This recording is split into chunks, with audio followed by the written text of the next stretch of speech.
In a dramatic move, President Trump throws a big financial wrench into Obamacare, and the impact could create issues in Montana. The president's announcement to end Obamacare subsidies to help lower-income Americans pay for health care raises new concerns about the law's future. The president's executive order means the government will no longer pay key subsidy for certain health care policies. In Montana and across the nation today, insurance officials trying to determine the impact of the president's action.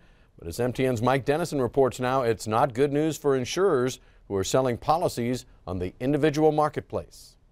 A major goal of Obamacare is to make health insurance more affordable to people buying on the individual market. In other words, those who don't have access to group policies through their job.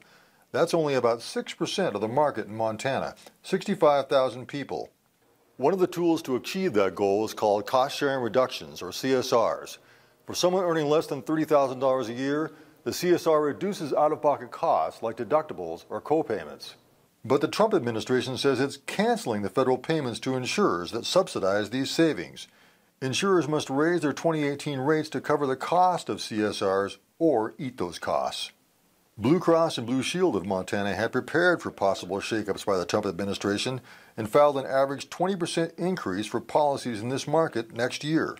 Insurers really had two choices at the outset of developing their 2018 products. You could either include this uncertainty in your rates, or you could choose not to include this uncertainty. And we were the only insurance company that elected to do that. So it'll be interesting to see what the impact is in the marketplace. The two other insurers in Montana's individual market, Pacific Source and the Montana Health Co-op, did not file for higher rates. State Insurance Commissioner Matt Rosendale said Friday the feds are saying those companies cannot file for new rates now. Co-op President Larry Turney says the co-op will appeal that decision. But if the decision stands, he says the co-op will have to decide whether to remain in Montana.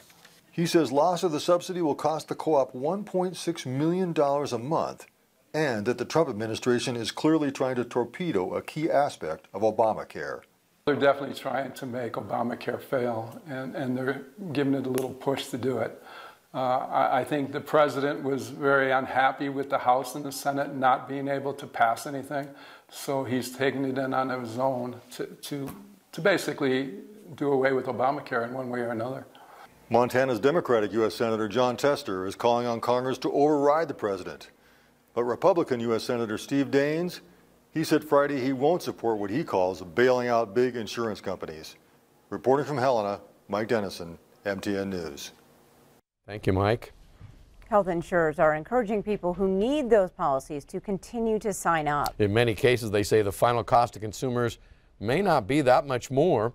By the way, enrollment for those policies starts next month.